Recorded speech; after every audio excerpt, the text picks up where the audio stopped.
কোরআনটা পড়বেন ফজরের পরে সূরা ইয়াসিন,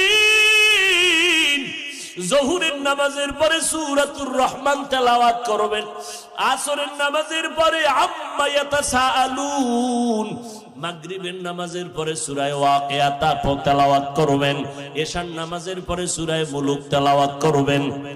আপনার ঘর ফেরেশতারা পাহারা দিবে, আপনার ঘরে কোনোদিন চোর ডাকাত আসবে না, আপনার স্বামীর কামাই রুজিতে কোনোদিন অভাব লাগবে না। সূরা ইয়াসিনটা পড়া ভুলিয়েন না রে আম্মা জান।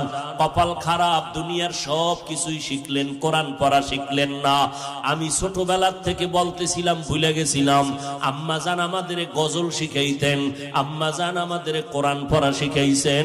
ও পর্দার আড়ালের আম্মা জান, কেন কোরআন শিখলেন না রে মা? কোরআনের মতো আর এত মধুর তেলাওয়াত কই পাইবে?